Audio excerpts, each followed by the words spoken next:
So I maintain that the synthetic is the new thing that you must have in the off-road world. And I say the new thing. It's been a number of years now. But I think that's how it came out. It's like, oh, look at this. It's synthetic. That's not steel cable anymore. This is fancy. This is new. It is on the front of my Jeep. Everybody will see it and say, ooh, what's that? You can get colors now and accessorize, color match your Jeep. I bet you can even put LED lighting to highlight it. Yeah, that'd be pretty interesting. A winch cable with a LED fiber woven through it. Oh, I was thinking just under the winch hood, so it lights up the spool. But yeah, that would be cool if the whole if it was woven into the synthetic. People would be on purpose. Yeah, hell, I'd run it. I think that'd be hilarious. It would be a safety feature, Steve, because when you're winching at night, you can see where the line is. Yeah, there you go. Adventure doesn't wait for a cracked windshield. Windshield defense by Racing Optics is like a screen protector for your phone. Triple layer, race tested, and installs in just 20 minutes. Save 20% with code JTS20 at windshieldefense.com. The clear choice. Howdy ho, Jeepers. It's another Flagship episode. Oh, God. Steve, wow. I've been recording these shows by myself, and on the last 2 Flagship episodes I've recorded, I said, welcome to the Roundtable episode. It's clearly not a Roundtable episode, but it just programmed in my head, and this time I was impressed because I actually said Flagship. There was a bit of a hesitation there, but, I'm not a professional. On tonight's episode, in our news stories, aluminum wheel spacers, gateway to death. We'll find out more. Steel or synthetic cables or roper cables, also gateway to death. And here's one Steve will really love. Steve, this wasn't done just for you, but we can say it was. Why red is the best Jeep color. So that's going to be for debate tonight. Yeah, so do you have a winch? Is it synthetic? Right now it is just an empty spool, but yes, normally there is a synthetic line on it. And you definitely do not have a red Jeep. You have a blue Jeep.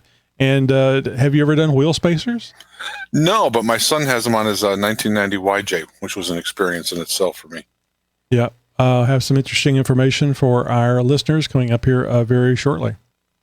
Hi, Steve-O, coming to you from a balmy 66 degrees in the western suburbs of Chicago. I'd like to have 66 degrees right now. God, I think it was up in the 90s today. Oh, I had the Jeep out today for the first time in about 2 weeks with the doors top off. I was having a blast. That's probably real nice weather. You don't even have to run the heater with that, I guess, depending on how fast you're driving. No, as long as the sun's shining. 66 at night with no sun and 66 during the day with sun is a big difference. Mm-hmm. Oh, yeah, absolutely. So, all right, aluminum wheel spacers are not inherently dangerous when used correctly. It's like our wives, our Jeeps, and everything else, right? Because you can use something unsafely and have to pay dearly for it. But their safety depends on several factors. Getting back to the wheel spacers, not the wives. Poor quality or incorrect installation, low quality spacers or improper installation, wrong sizes, insufficient torque can lead to wheel vibration, loosening of lug nuts, or even wheel detachment. The wheel detachment is the thing that scares the hell out of me. Well, yeah, the last thing you want to see is your wheel going down the road and you're not making better time than you. Yeah, exactly. All right, so aluminum spacers are generally lighter and less durable than steel spacers, which can lead to cracking or deformation under high stress, especially in high performance or heavy vehicles. I didn't know that there were any non-aluminum wheel spacers. I thought they were all aluminum, anodized aluminum usually. Yeah, see, I thought just the opposite. I thought they were all steel. I've got very limited experience with them. Yeah, thankfully, same here. But they're saying here aluminum is less durable, so you might want to make sure it is steel. Could be wrong. Maybe they are steel. They just it seems like I believe my youngest daughter on her 2001 when we bought that Jeep, it came with wheel spacers, but her wheel spacers were there to allow I think it was JK wheels and tires that were on her TJ. So it was the wheel spacer wasn't used to push the wheel and tire out so much as it was to make it work with the 5-on-5, I think is what the JK is. Correct. That's the same situation with my son. My son bought a 1990 YJ. Now, he's out in Arizona, and he got it there. I was here. So one thing he had 4 tires, 35-inch tires on there, but he didn't have a spare. So I said, okay, I will do the dad thing. I'm going to buy you a spare because I want you to have a proper size spare. Right. So I'm trying to find the rim for this size tire, and it is a pain in the ass. I can't figure out why. I'm talking to the tire shops, talking to Discount Tire, and they're like, and finally it dawns on me. I ask him, do you have wheel spacers? He goes, I don't know, let me check. I'm like, so he comes back, yeah, he had wheel spacers. That's why I couldn't find the right size bolt pattern for this size tire. Right. Yeah, absolutely. So it is a nice way of getting around things. I've actually seen, and this is many years ago, I've actually seen wheels with different bolt patterns on them. And that looks like hell on a stick, man. That is scary as hell because, you know how much meat they take away for a hole to put the bolt and lug in. So imagine that times 2. Yeah. So, and that's something friend of mine. Yeah. You don't want to go cheap on wheel spacers. I'm not an expert by no means on them, but just talking to some people, there's very much don't buy the cheapest ones you find on Amazon. No. Because they'll cost you later. Hub-centric versus lug-centric spacers aren't hub-centric, designed to fit precisely over the wheel hub, can cause misalignment, leading to vibrations or an even tire wear. I consider that to be minor as far as being a gateway to death. But yeah, I think that's a good thing to look for. The hub-centric are nice, but I'm not so sure that, I could be wrong about this, but I think the hub-centric, I don't know that the hub is always the same size, which leads to hub-centric alignment rings that you could put on there.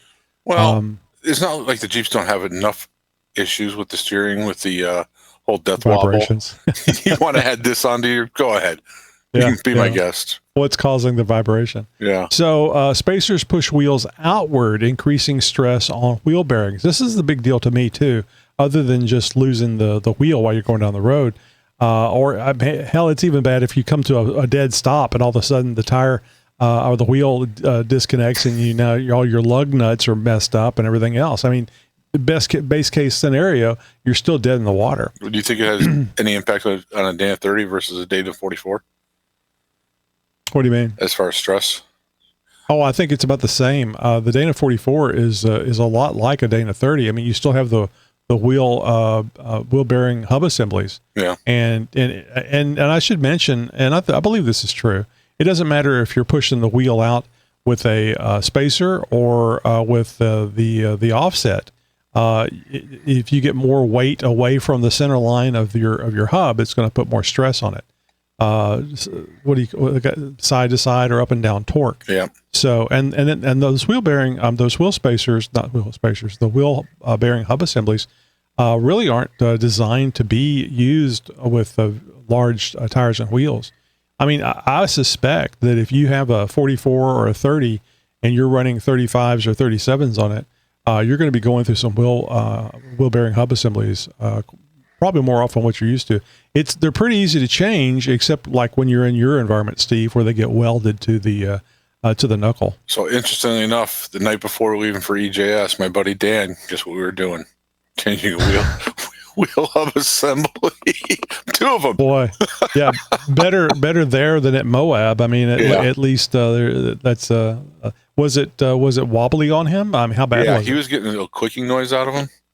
So he calls me up, and I'm at work, and I actually work literally about 2 miles from an O'Reilly's distribution center and a Napa across the street distribution center. So literally those 2 stores, their distribution centers for the Midwest are right by my work. So I was like, all right, man, pay for them online. I'll pick them up. And I picked him up, headed to his house, and that's what we were doing the night before our departure. Do you remember what the make was? If they were, because I'm thinking, I was just going to say, not necessarily for you, but for our listening audience, I really like Timken. That's what I put on the XJ, and yeah. Fortunately, I do not remember. I do not recall. Yeah, so Timkens are available. The last time I bought some anyway, they were available on Amazon. So, and they very well could be Timkens that you got from O'Reilly's and stuff. But generally, I think those people don't carry the high end bearings. No, it worked. That's all that mattered. Oh yeah, no, they'll work fine. It's just how long will it last, in my mind. So that's why I recommend the Timken. Yeah. All right, so avoid thick spacers. What do you think a thick spacer would be on this, Steve? Oh, Jesus. Well, with not much experience at all.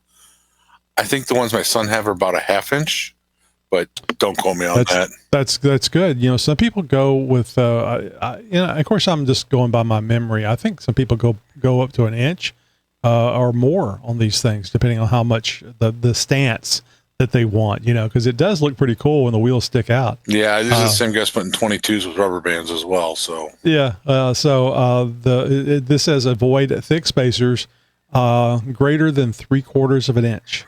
that's interesting. So you don't want to go greater than 3/4. 1/2 inch would be within the specs of this article. So size does matter. It does, and it's one of the few times shorter is better. That's what she said. I think you can get too long on anything, though. I mean, you know, Yeah. Well, it's overkill.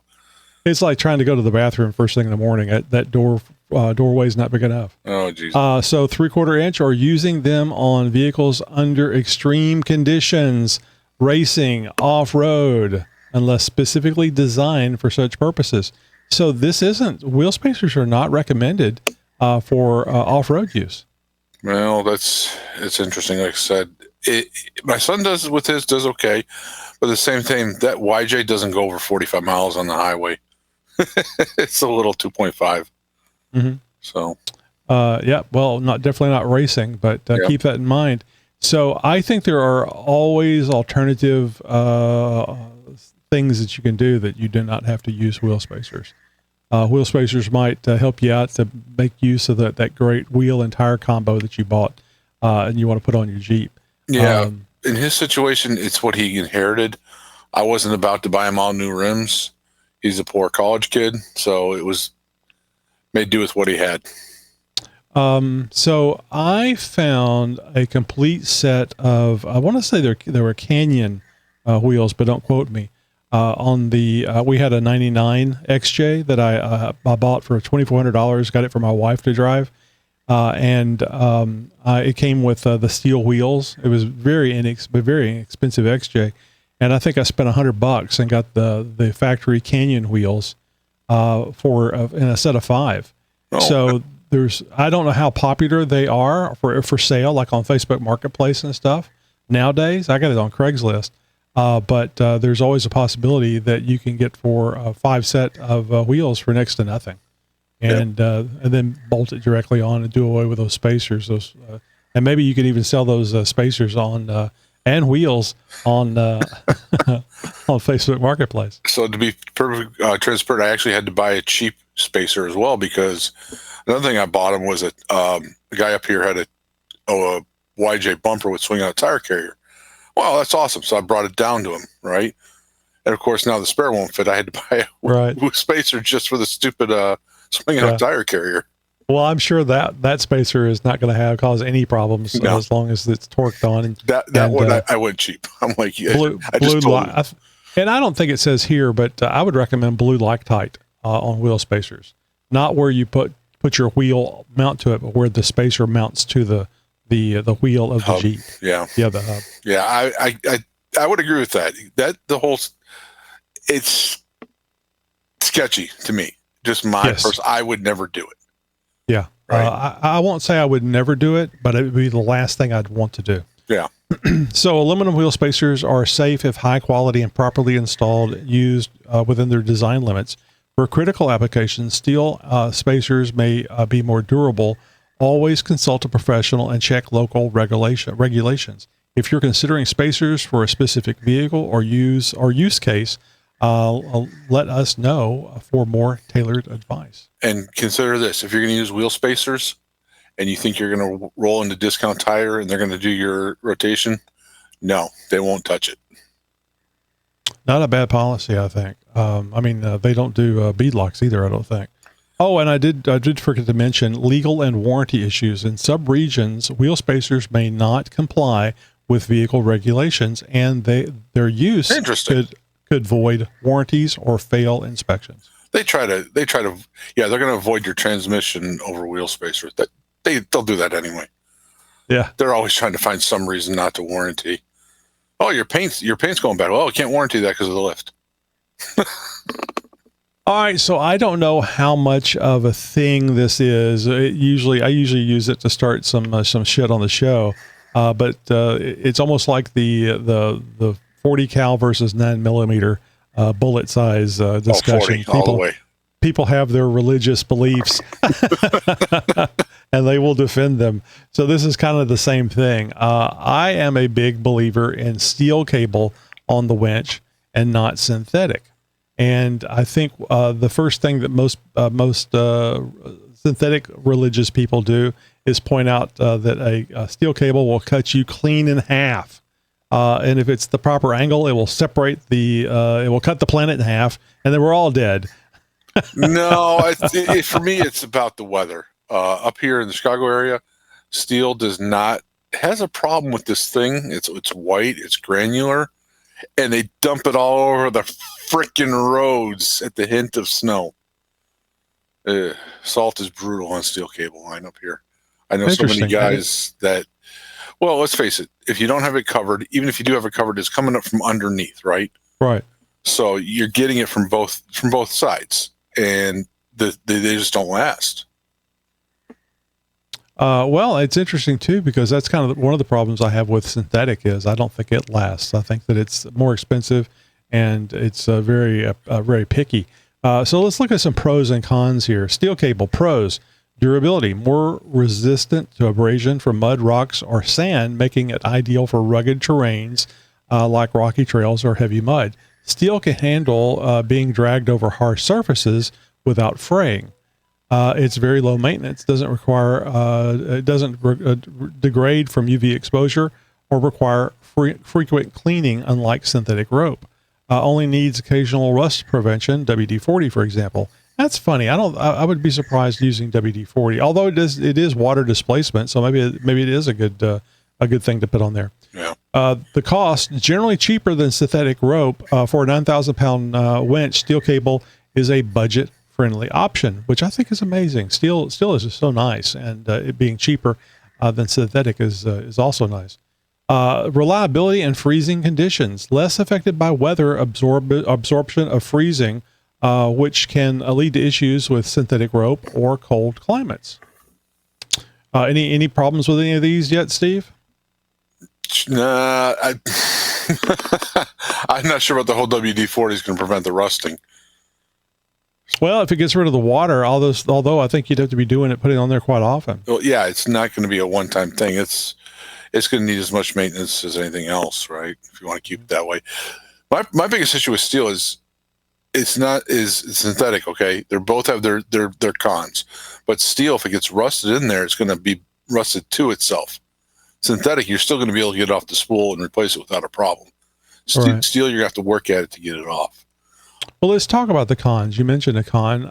Weight. It is heavier generally than synthetic rope, adding strain to your vehicle's front suspension. I think that's bullshit. I agree with that. I think it's a minor weight difference. I mean, in the big scheme of things. Yeah, that's just picky. Yeah. It is lighter. I mean, synthetic definitely is lighter.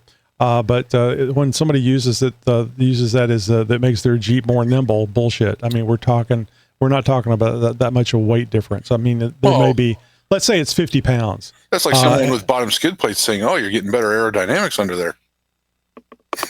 Yeah, well, right? You are, but and you get a lower center of gravity. So, all right. So in safety, it stores more kinetic energy, making it more dangerous if it snaps. Can develop sharp burrs, requiring gloves or safe handling. Absolutely. You shouldn't be handling any cable barehanded. We do, but whenever it gets us, we know better. It's like, yep, I should have put the gloves on. Well, the whole safety piece comes down to knowing what you're using and how to use it properly. There's a YouTube video out there. It was Ohio Off-Road or something like that, where he was actually using a synthetic line with a snatch block and a soft shackle. Well, you can't use a snatch block with a soft shackle because what it did is it ended up cutting through the soft shackle, and then you see in slow motion, he does it where it comes slow motion where the snatch block literally went right past their head. And he, to his credit, he did a great video at the end how he screwed up, right? What they did wrong. But that was a synthetic rope line. It doesn't matter what you're using. If you don't know how to use it, you don't use it safely. You need to have a healthy respect for things that can injure you or kill you. Yeah. And I think most of the time it's going to be an injury. And probably most of the time it's not going to be a severe injury, but it's going to hurt.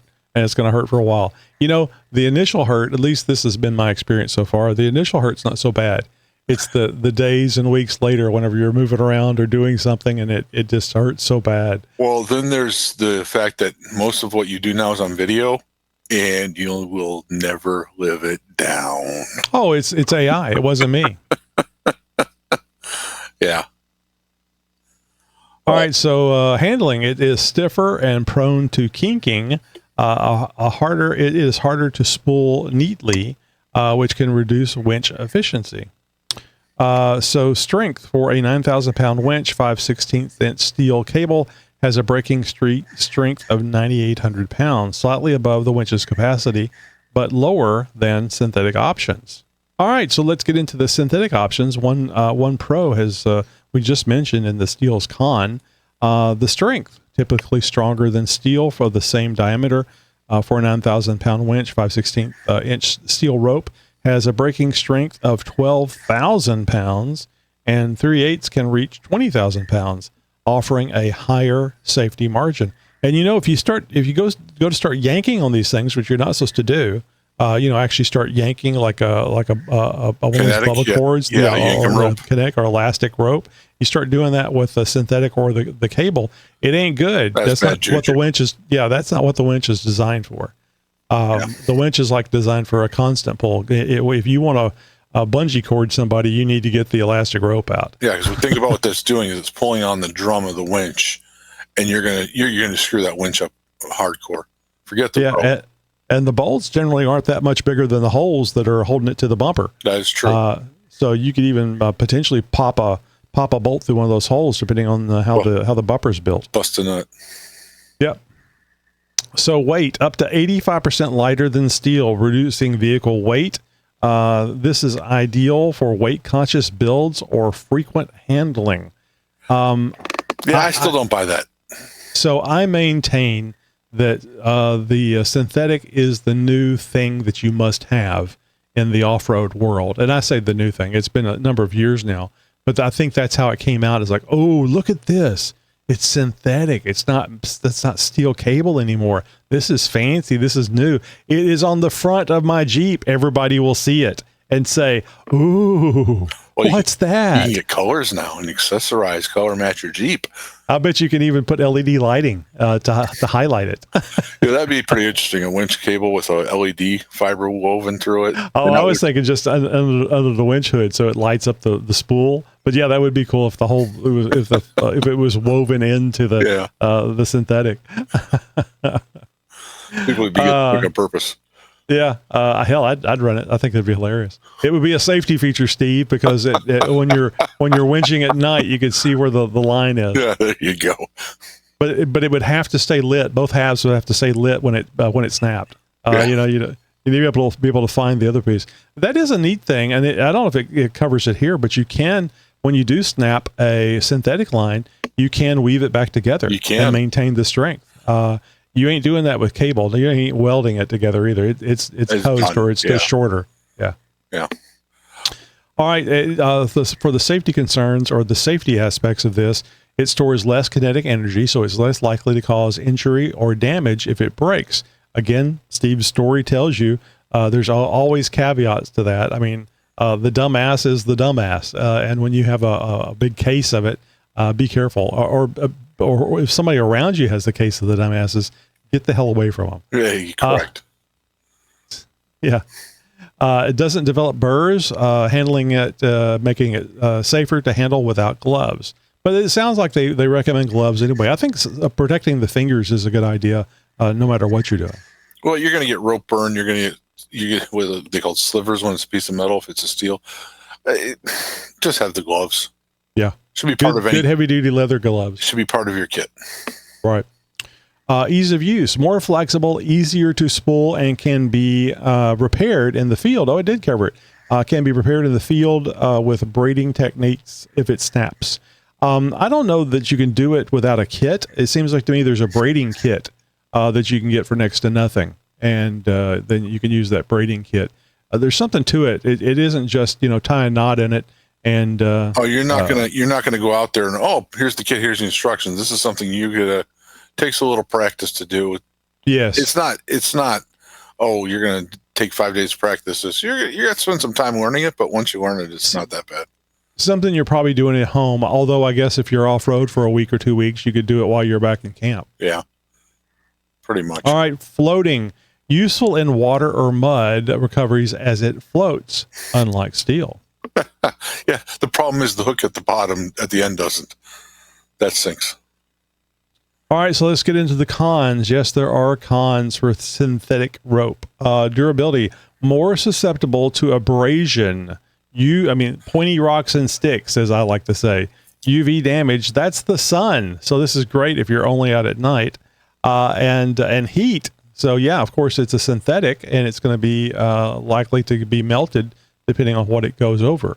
I don't know what the how much heating you have to have. I would hope it wouldn't melt on rocks that were being has the sun on them all day, and you're in 100-degree outdoor temperatures. But maybe so. Certainly something to look at. You talk about the abrasion piece. One thing the synthetic lines come with, it's a nylon sleeve, and it's about 18 inches long, maybe some of them.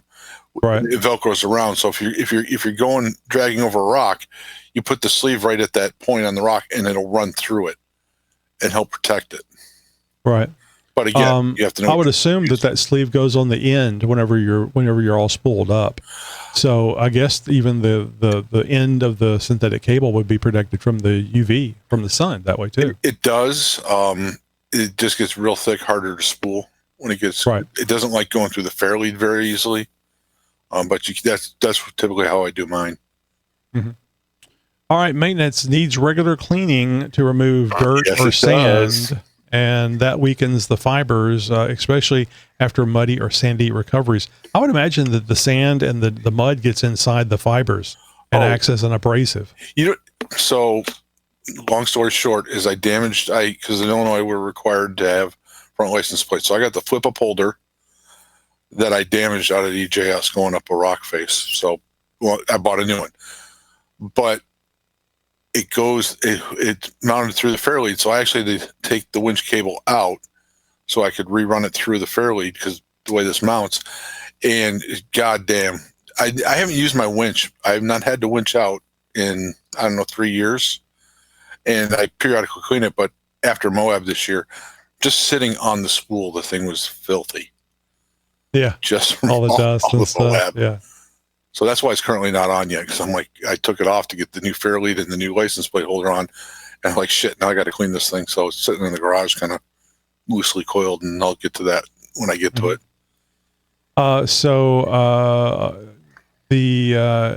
It must be protected from UV exposure with covers. So you have a cover for yours. I mean, it may not be on there right now, but generally speaking, you cover it. I do not have a cover. So I got the stock JL, not the stock, but the steel JL bumper on there. And I got this mini built winch. My winch sits right against the grill, so I couldn't get a cover behind the what's the piece on the top called? Yeah, it's usually where the solenoid thing is. But the solenoid's sitting right on my grill, and I couldn't get the cover behind it, so mine's exposed year round. So it's a problem. How old is your synthetic rope is no longer on there? What happened? Why did you take it off?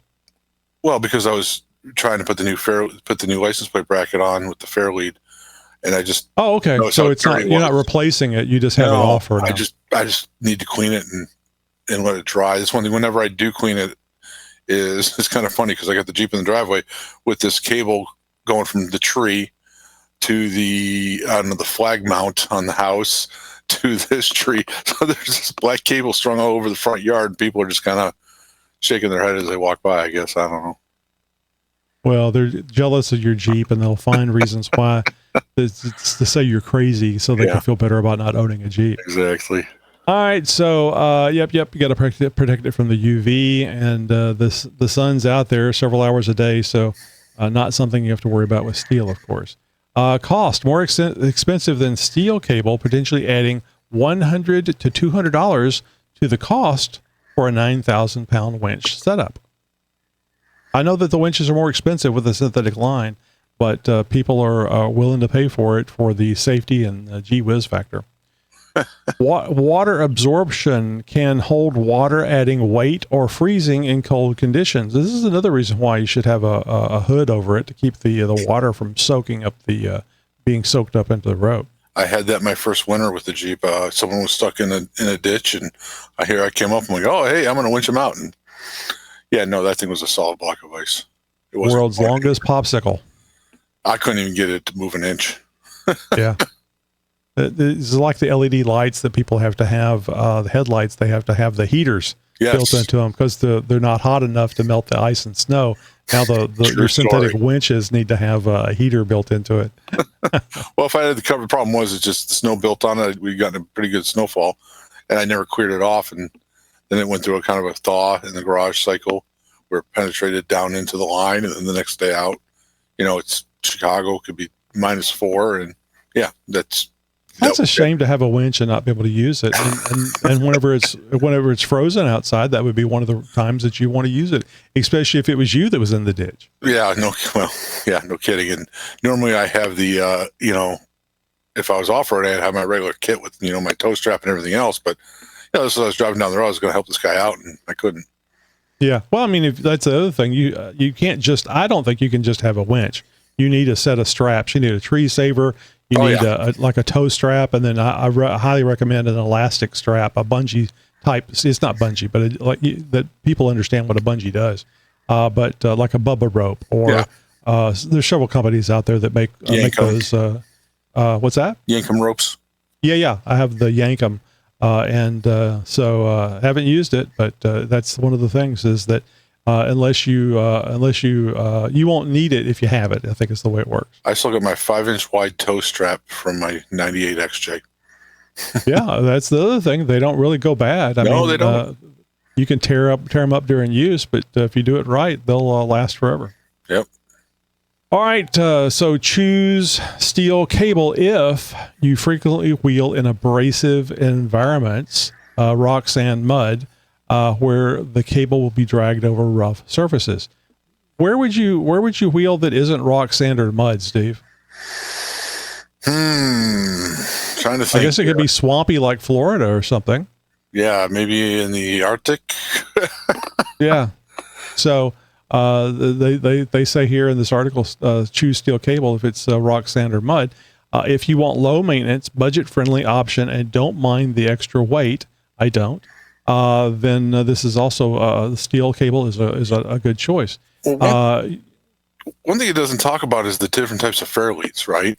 Because on a steel, you use the fairlead that's got the rollers on it. You know what I'm talking about? I think I skipped over that. One of the things they mentioned is the fairlead or the roller type, because it is different types depending on which one. Oh, but we should mention too that if you have a steel cable winch, you can put synthetic line on it. Or if you have a synthetic line winch, you can put steel cable on it. I think that is a true statement. I mean, verify with your winch manufacturer before doing so, but you can go either way. Yeah. But for me, that's a big thing. I don't like the roller fairleads because that's the same issue up here. If you don't maintain them, right, those can rust as well. And that's what I see a lot of. I am so lucky being down here in Southeast Texas because these are foreign concepts to me. And you guys need to keep this in mind too. Whenever I'm talking bad about synthetic, it's kind of like, we get a lot of sun. We don't get any ice or snow. And I don't like the idea of the pointy sticks and rocks tearing up my more expensive and less tenacious rope over the cable. So to me, it very well could be where you live could make a big difference about which way to go on these things. Yeah, no. It's definitely consideration. It's also about the type you're wheeling you're doing as well. If you're out in dry desert, you don't have to worry about a rusting cable line ever. Right. Or I guess Southern California. Right. So Arizona, I don't know, but Colorado would be iffy. Colorado. All right, so you should choose synthetic rope if safety and ease of handling are priorities. Not picking on the women, but this might be a good thing for a woman that doesn't really have the upper body strength to handle steel cable. This would allow the woman to be able to take care of her winching needs. There's a joke there. Her winching needs without having to have a man involved or even ease of use. We need a call-in line for Chick Chat so I can say, "Hey, Tony said." See where they go with that one.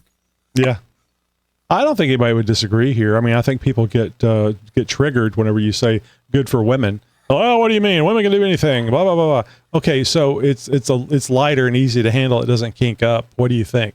Yeah. Well, yeah, I can see how that would be good. Okay, well, listen to the whole damn thing before you go off, Karen.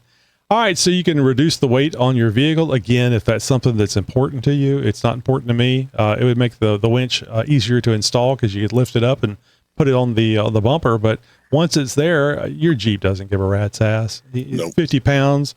Whenever your 300-pound aunt jumps in the Jeep because she wants to go for a ride with you, that's going to be a lot more weight than what the difference between steel cable and synthetic is. Well, you might be in a situation like one of our Jeep Talk Show team members where he's got a lot of weight in the back end. He may need the steel in the front just to kind of level things out, right? Yeah, that's true. Although you might need a couple more winches.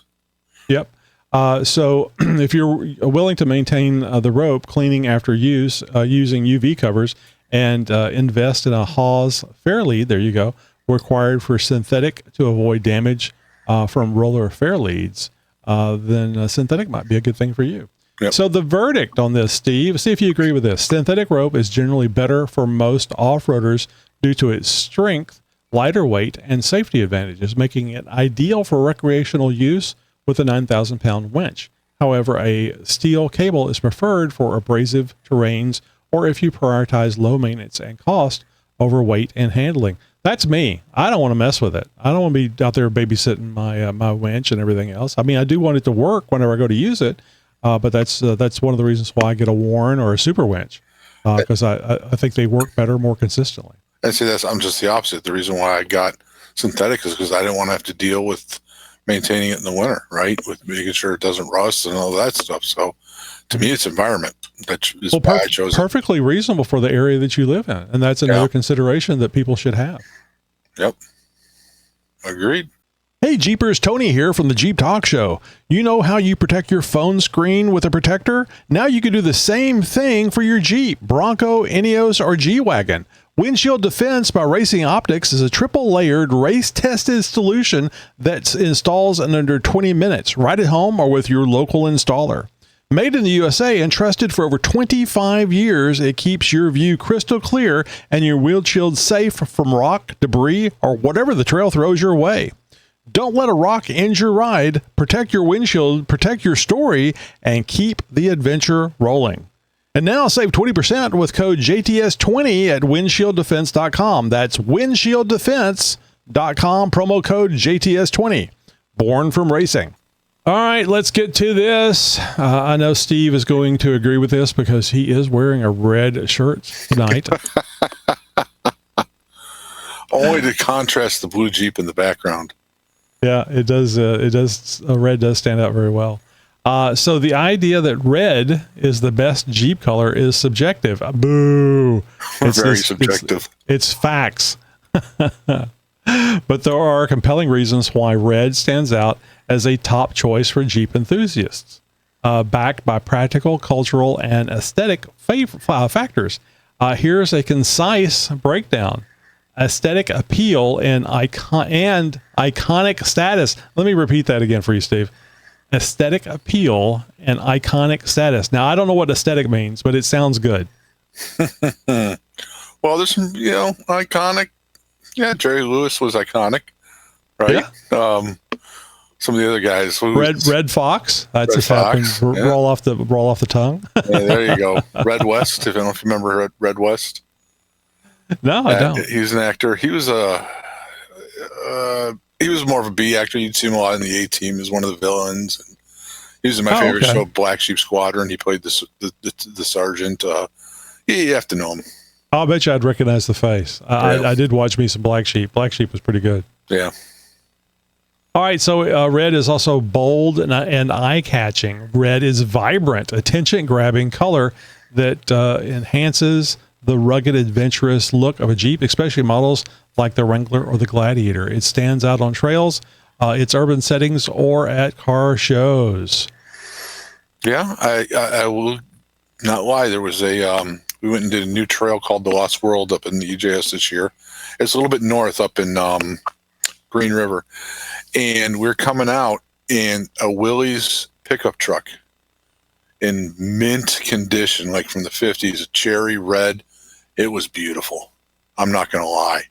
And then when he's trying to follow us, yahoos, we were kicking up dirt, dust, and everything else. And we're like, because he was lost, right? Him and his wife, elderly couple.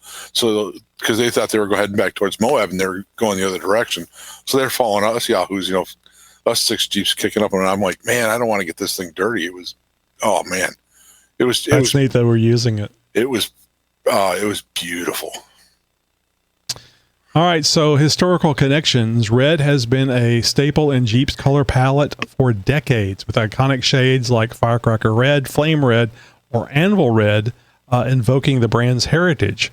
For example, the Willys MB Jeeps of WW2 often featured bold colors on certain contexts, and red became a popular choice in later civilian models like the CJ series. In the cultural resonance, red Jeeps are often associated with adventure and freedom in pop culture, appealing in media, off-road events. Jeep jamborees are reinforcing their iconic status. I haven't read through this entire article yet, Steve. I don't think they mentioned blue here at all. They even mentioned gray. Oh. So I'm sorry. Steve if you don't know, Steve is a big blue fan. His Jeep is blue, and it is a very pretty color of blue. I do like the color blue.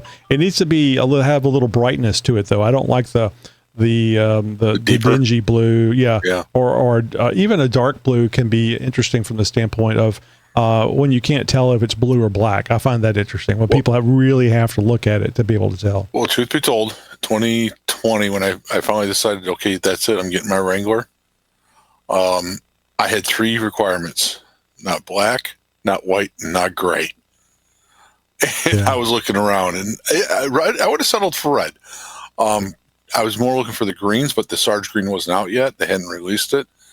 And then I came across this blue one. They had a green at that time, though, but it wasn't very good. No. Am I remembering right? On the jails, I don't think so.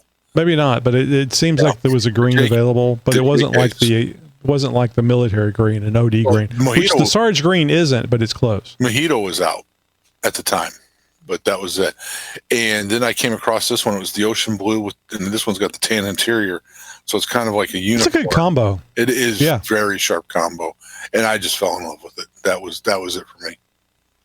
A soft top with the half doors with the beige or what do you call that color? You just said it. What's the inside? Tan. Yeah. With the tan upper doors, that would look good on it too, I would believe. They didn't have the half doors yet. Again, this is a 2019 jail when I bought it, so it's, they came out halfway through 2018, so it's fairly into the beginning of the jails that I got this. That was so wild having two Jeeps, 2 different style Jeeps available in the same year. That is odd. That will really screw with your mind when you think about it, because usually they're doing the previous model year or the following model year the previous year, right? I had a 2004 Grand Cherokee I bought in April of 2003. But that was also because it was the last year, and I think they're getting ready to push the line out. Well, they always come out. I mean, the 2025s came out in September 2024, right? Yeah. But this was April. I mean, that's how far in advance. Oh, okay. I see what you're saying. It was April of 03 when I bought my 04 Grand Cherokee. So, and you're a former Cherokee XJ owner, and you know the fun of going into the auto parts place and saying, I got a 98 or 99 Cherokee with blah, blah, blah, blah, blah. And I've even gone as far as going, it's a Cherokee, not a Grand Cherokee. And they still ask, is it a Grand? It is not a grand. What did I just say? Well, now it's all about the VIN, right? Because they think the VIN is the holy grail. It's going to tell you exactly what you have on your Jeep, and you're like, it probably does. 99% of the time. Yeah, for but most people like Greg and some others of us that just buy this crap because we were on the forums and we know this steering box is better than that steering box. And yep. No, it doesn't have Dana 30s on it. I got rid of that shit. Yeah, exactly. And I would be surprised if anyone ever asked, is it high pinion or low pinion? Because I think that's a little outside the most of those guys' wheelhouse. Yeah. And we're not going to go into high and low pinion and what the significance is there right now, but listen for future episodes. All right, so practical advantages. Visibility. Red's high visibility improves safety on the trails and roads, making it easier for other drivers or off-roaders to spot your Jeep in low, light, or crowded conditions. Steve, one of my pet peeves is people in the rain, misting rain, driving during the day with their lights off in a gray car. Yeah. I mean, if they're trying to be camouflaged, they're doing a really good job. Like, that's a car. Oh, well, there's another one. And you see multiple ones. And the gray happens to be the exact gray of the environment. Well, you know, a red Jeep is really stunning when it's rolling down the side of Black Bear Pass. Oh, yeah. Because you have contrast changes there. You get dark, bright, dark, bright. Yeah. Don't be a hater, Steve. All right, so the resale value, that you'll like this one. Data from automotive resale platforms like IC Cars, I see dead people, shows that bold colors like red retain value better than neutral colors. And this goes right back to your list. Neutral colors like white and black, for example. For SUVs. Yeah. I don't understand why anybody, sorry, Wendy, I don't understand, and Bill, I don't see why anybody would buy a white Jeep unless you're going to wrap it. It's a good base to wrap on, but I just got back from an overseas trip in Italy, and I saw two Wranglers the entire week and a half I was there. One was a white JKU, the other was a black JLU. That was it. Yeah. So for SUVs, they appeal to enthusiasts. Red Jeeps often fetch a premium in used markets due to demand. Well, they're flashy. They're notable. You when you look at it, it's like, wow, that's bright red. I mean, red stands out. And I'll say it again. I think Jeeps ought to be bright colors. Red is my preference, but if you can't do red, yellow, a bright blue, pretty much anything that's bright. Even that orange thing, the juice that they just came out, the tip of the hat to O.J. Simpson, the new color. That's where my mind goes every time I hear that name. I don't know why. I mean, surely somebody made the comment about juice. Let's call it juice. Wait a minute, isn't that what O.J.'s name was when he was playing? That should be the Bronco Special Edition, right there. Exactly. Yeah, exactly. Somebody's face palming at Jeep right now. Stop it! Stop saying that. Well, you know, some 20-something marketing that has no idea about the Bronco chase through the streets of L.A. Right? Oh, everybody knows that. I think even if you're young, I think you still know that. All right, so dirt camouflage, while not as effective as darker colors, red hides trail dirt, especially in Moab, and dust better than white or silver, reducing the need for frequent washes during an off-road adventure. You know, I used to wash the XJ a lot more than what I've washed the Gladiator. I hardly ever wash the Gladiator. Actually, whenever one of my daughters takes it down to the Mercedes dealership where they work, to get it inspected, the inspection also includes a vacuum, a wash, and what do you call that shiny crap that you put on the tires? The armor all. Yeah, it came back looking spiffy, man. Inspection? What's an inspection? Well, you know, we're not as of January 1st. We don't have to have vehicle inspections anymore, unless EPA bastards, unless you're in one of the counties that requires an emissions inspection. Yeah, we have the emissions here, but that's all we have. Yeah, so that's all we have now here, and not most of Texas doesn't even have that. There's no inspections. with the exception of like 3 or 4 counties inside of Texas. And I'm not, I don't think it's going to happen, but I'm hopeful that when the EPA is closed, that we will not have to get inspections. I mean, I look at inspections kind of like HOA. It's people want that so that the cars, that the new cars are out there, the bald tires, the vehicles that are obviously unsafe aren't on the roads. But because all the brodozers out there with the Carolina squats are safe. Actually, I think it's against the law, and I think that you can, because if you're in an unsafe vehicle, the Texas troopers or police can still pull you over and cite you. They can, but you just don't have to go through the inspection process anymore. Yeah, but how many of them actually know all the actual vehicle specs, right? Right. Oh, and the other thing is that I've gone over a year with an expired inspection sticker, and they don't write tickets for inspection stickers either. And I was driving it daily. Yeah. I had one officer follow me to my house. It wasn't like he had the lights on or anything. I think he just noticed it spun around, and I was in the at my house and in the garage by the time he pulled up behind me. And he literally walked into the garage so he could look at my inspection sticker. And he was like, "This is over a year out of date." And I said, "Yeah, I'm getting my money's worth." Well, truth be told, I don't think he could do that. I don't think he could enter my property, the enclosed space, without a warrant. But he was cool. Yeah, it depends. There's case precedent if you're in active pursuit of commission of a crime, but I don't think the inspection sticker qualifies for that. Exactly. Yeah, exactly. So it wasn't a big deal. I got it inspected. It wasn't like it wouldn't pass inspection. I just didn't feel like it. Hey, I forgot to register the 98 XJ. I was walking out one day and I looked, I said, "Shit, that's expired. My tags. I had totally forgot to renew my plates for a year." The Texas Department of Public Safety will actually email you to let you know you have that your sticker is going to be coming up, expiring soon, which is nice. 2000s. I don't think they had those systems in place here yet. Well, there was email in 2000, Steve. So but the database, let's face it, it was all disjointed systems and everything else. Right. It didn't talk well to each other.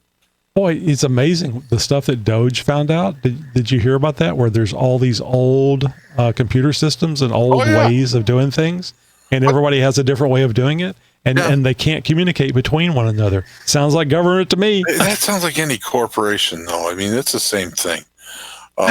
There's still systems out there that, like, F.U. Bob was telling me about the system United uses. It's like it's something from the 90s or something. It's just it's expensive.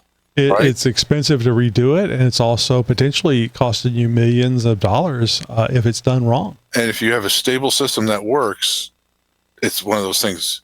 Don't if it works, don't try to fix it. You're just going to break it. So I still remember the space shuttle, and they had I think the space shuttle was 70s technology that they were flying, all the computer systems, all that stuff. And you don't want to mess with new when you're dealing with space. You want to mess with what's tested and QC'd and everything else. Up and down, yeah. So I thought it was interesting whenever they took a laptop and put it on the dash of the shuttle. You remember what I'm talking about? Yeah. I thought it was so cool. And it flew there. Yeah. And they would do all this stuff, but it wasn't necessarily mission critical stuff, but it did things that it would be really difficult to do with the ancient computers that were that made up the space shuttle. Made up the space shuttle. I thought that was really cool. I bet you it was a nightmare just getting authorization to put that laptop on the dash. Oh, I'm sure. How's it going to affect the EM emissions? The blah blah blah blah blah. So yeah, if you don't put your phone in airplane mode, the plane's going to crash. Yeah, which is a load of crap. Yeah. All right, so community and personalization. Jeep culture. Red Jeeps are favored in the Jeep community, also often seen at events like Jeep Beach or Rubicon Trail runs. Owners frequently customize red Jeeps with black accents, wheels, grills, or decals, and red provides a versatile base for personalization. So it also has emotional appeal. I know I have emotional appeal for it. So it sells better, it's brighter, but some people argue colors like rhino, gray-green, Gobi, tan, or black better suit Jeep's rugged aesthetics or hide scratches better? Which I can see. I mean, like the Sarge Green, the heritage of the original Willys Jeep. I can see that. And certainly, if you're trying to be stealthy, red probably isn't the best color for being off road and trying to hide from the rock police or whoever would be chasing you. And of course, there's always the people talk about their bug out bags, and if you grab your bug out bag and you go jump in your Jeep and you don't want to be noticed, do you want a red Jeep? And make sure you don't accidentally turn on the rock lights as you're driving around and trying to be stealthy. Yeah, right. All right, so red is often considered the best Jeep color because it combines striking aesthetics, historical significance, practical visibility, and strong resale value, all while resonating with the adventurous spirit of the Jeep culture. It is versatile. So, what do you think, Steve? Do you agree with any of these things, or is it all bullshit? What I think you went to AI and said, "Hey, tell me why red Jeeps are the best," and this is what it gave you. I said, well, why is red the best Jeep color? I didn't tell it to lie to me. Objection, I didn't say make me feel good.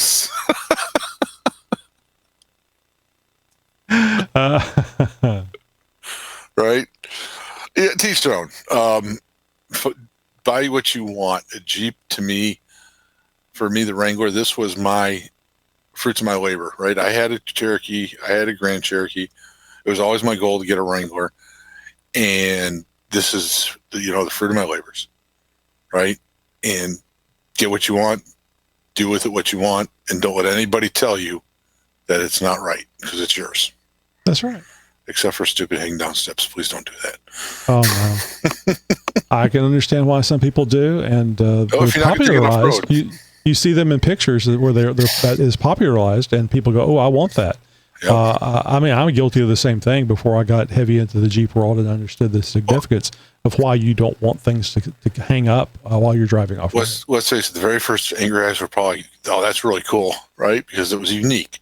Now, don't do it. No, you get it. It's your Jeep. I was telling my wife the other day that Greg Henderson, unofficial use only, is coming out with his YJL grill, so you can get square headlights for your JL or Gladiator. And I said, so there have been grills available for years, and I said, but the thing that most people don't realize is that you cannot copy the Jeep grill. Correct. If it looks too much like the Jeep grill, the stock 7-slot, so on and so forth, Stellantis will come after you, or Jeep, or Mopar, or whoever owned Jeep at the time. They'll come after you. So I told her, I think the Angry grills are so ugly, or I like to say fugly, because they are making sure it looks so much not like a Jeep grill. They can sell those things and get away with it. Oh. I personally would never put an Angry grill on a Jeep. It is, and I don't like the ones that even have the rectangle thing where there's no grill. You know what I'm talking about? It has like little screws and a little border, and it's just like it's like a great place to put a widescreen TV. Is kind of the look to it. That's not a Jeep grill. Yeah. You don't know what I'm talking about? No, I don't think I've seen that one. I'll have to share it on Discord. So this is a big deal. If you want a grill that is a Jeep blessed grill, and there's not very many of them out there. In fact, I don't think there's any out there other than Greg's. You can go over to unofficialuseonly.com and check out his YJL grills, which is the almost the exact same grill that he used on the Quadratec SEMA build when he built a YJL out of a JL. Yep. And it was done up like a YJ, but a modern YJ. So, of course, it had to have square headlights. Yeah. People are going square headlights. No, they're not square. They're rectangle. But that's what caught on. The square headlight thing caught on. From the mind of Nikki G.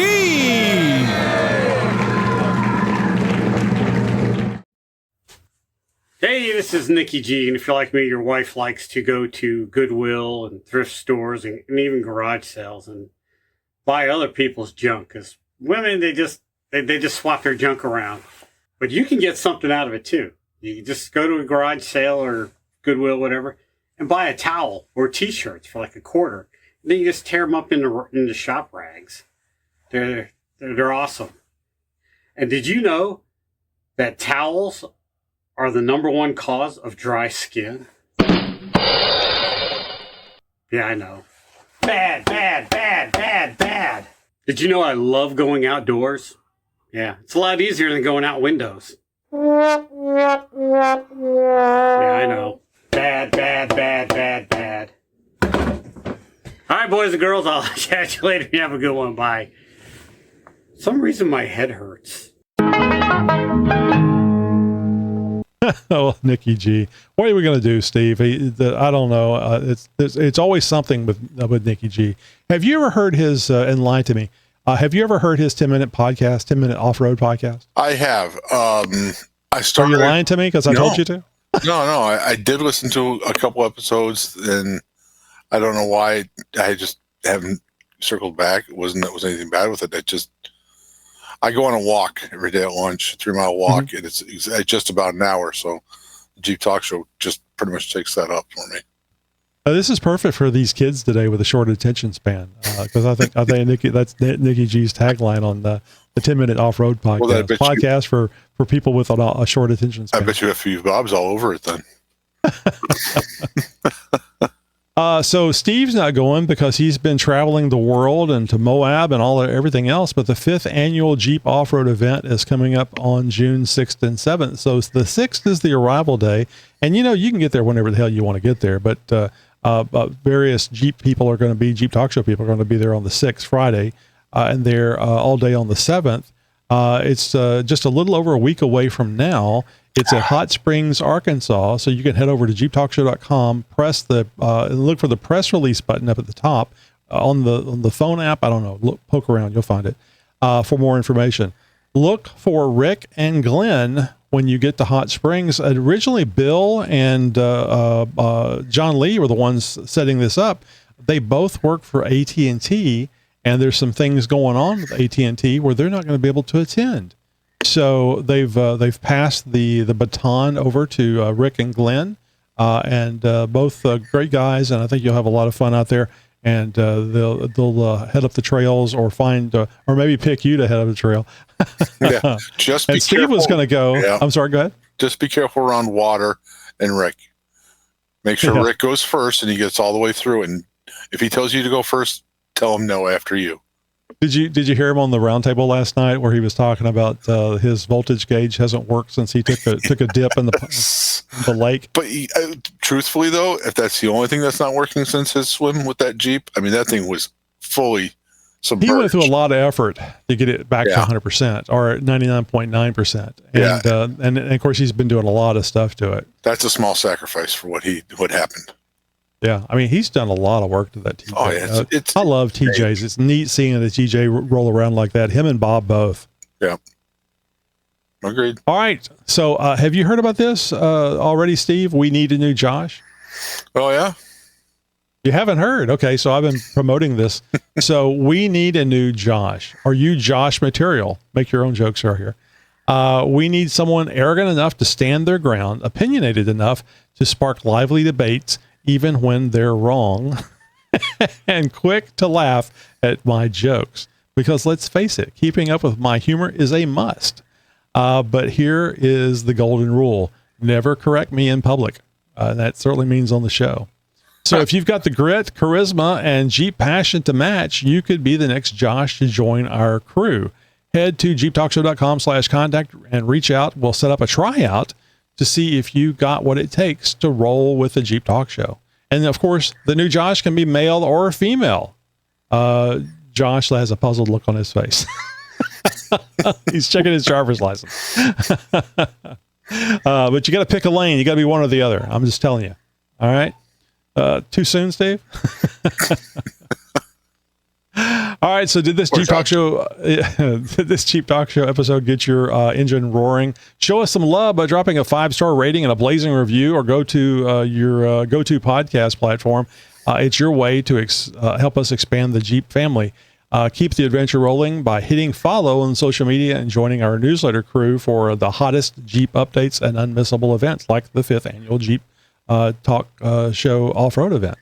It usually happens first week of June. I'll just tell you. I think this is the second week. So, but around June, it's on a Saturday. Hey, you got a burning question or a wild idea for our next episode? Fire it over to us at xjtalk.com/contact. Thanks for cruising with us, and get ready for more thrilling journeys ahead. Steve, thanks for jumping in here tonight. Absolutely. Join us on Discord. Oh, it's not playing. I'll put it in post. Hang on a second. Yeah, pretend it's playing. We'll take a pause here and then just start waving. You don't have to wave for a long time. Just a little bit of wave. Can't see your hand, Steve. You've been in stealth mode with your hand. I can tell. Broadcasting since 2010. You're my friend. You're my new friend.